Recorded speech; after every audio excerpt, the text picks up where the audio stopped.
Oh hi, I didn't see you there. My name is Bliss Foster, and today I am super stoked because we are back and we are recovering the brand called Knot, because they have recently launched their men's collection and it is superbly good.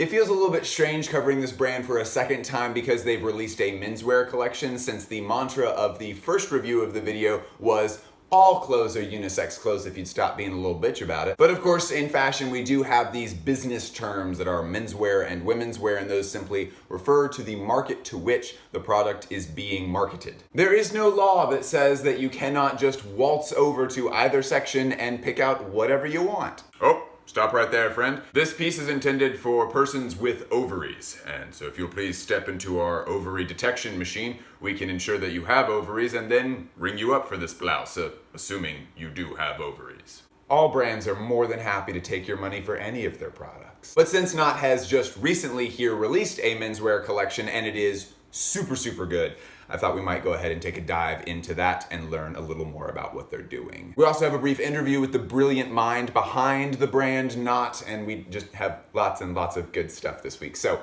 let's dive right into it, shall we?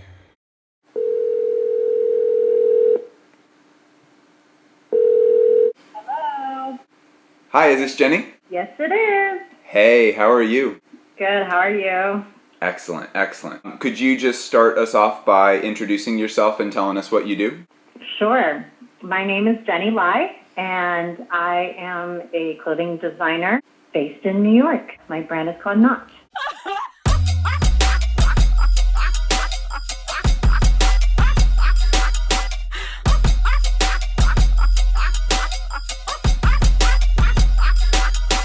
Can you tell me a little bit about how you start a garment when you're starting the process of design? Yeah. Well, it's interesting what you say about the basic garment. Even my basics definitely have a very specific knot twist to it.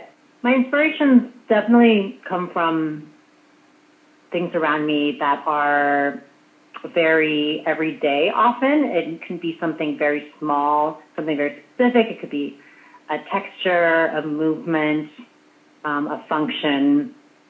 And I kind of take this idea and I usually write a lot about it and kind of tease out what it is that I'm interested in.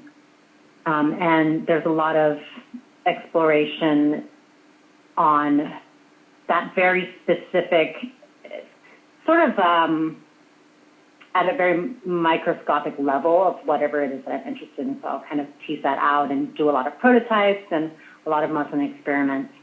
And then slowly the idea sort of grows from there. Now, I don't know about you, but that looked way cooler than what I have on.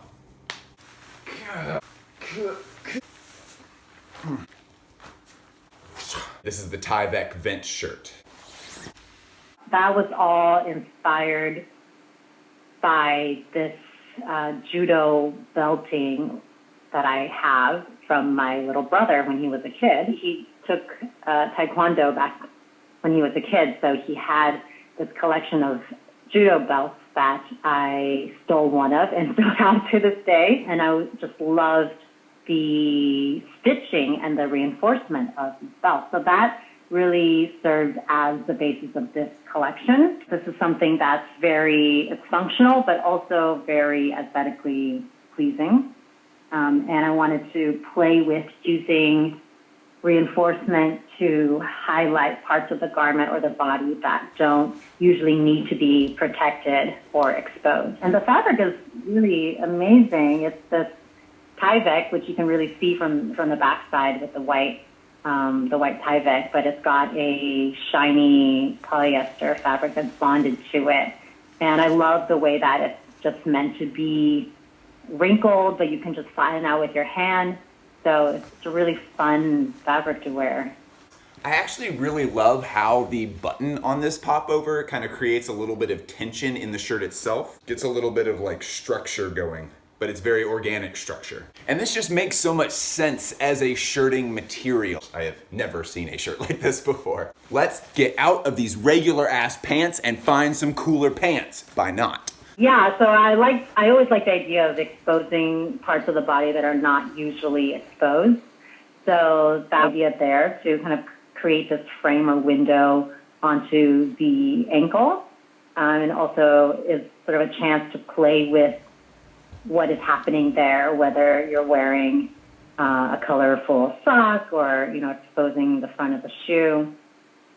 And with that pant, it's also a really nice play with weight there because it is so, kind of lightweight and flowy pants, but then you have this stiffened area in the front. So it kind of stands up on its own, just that reinforced area. So I think, I really like to give the wearer these moments of, sort of recognizing or feeling differences in weight. And now for the creme de la creme. Everybody here hopefully knows by now that I am obsessed with very versatile coats, with coats that can be worn different ways or maybe are fastened in an unusual way. And this one is it's a versatile coat. Let's take a look. Well, yeah, that one, really shows the constant experimentation that I do with the openings and closures of garments. And that's a subject that I'm always rethinking. And I always like to give myself the challenge of not working with traditional closures, and instead finding ways of closing that still allows some kind of space or light or air to pass through. So there's sort of opportunities to still, maybe see the body or see the layers underneath. So the interlock coat works like a puzzle piece. So there's sort of an upside and downward facing U, that interlock, and then it gets wrapped around the neck. But there's still a lot of movement in there, and that allows you to see the layers of clothing that you're wearing underneath.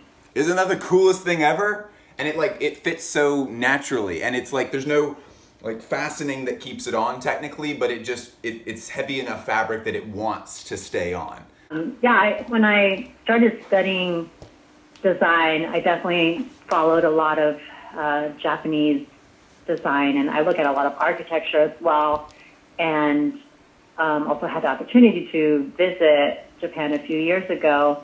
And one thing that I love about their architecture is the sense of, the movement of light and air. And there's always this kind of translucency or this filtering that happens where things are not closed off.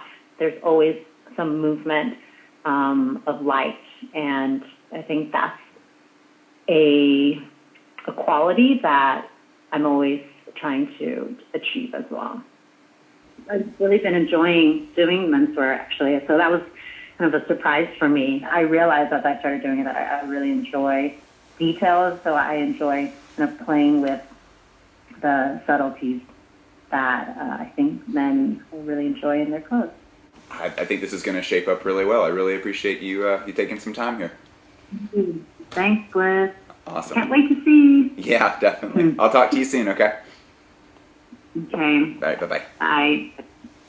Thank you for joining me today. Knot is a completely independent fashion brand and they don't do any wholesale. That strategy is very difficult to maintain in 2020, but it is one that allows you a lot of artistic freedom. So if you liked the clothes that you saw today, you should definitely go support Knot. Giving your money to independent brands that make really stellar clothes is a way that you can very tangibly support the art form of clothing design. This video is not sponsored in any capacity. I am literally just making it because I think that Knot makes incredible clothes and that they deserve more exposure. Go cop some garms. You should go follow me on YouTube, Instagram, and Twitter, and as always, you should go support my Patreon because I want to make more content like this, but I can't do that if I am still working 50 hours a week. The lowest tier is just $3 a month, and you can join the private Discord that me and a bunch of other cool people are hanging out on. But you should also do it because you love me and want to support me. I love you all platonically. Goodbye.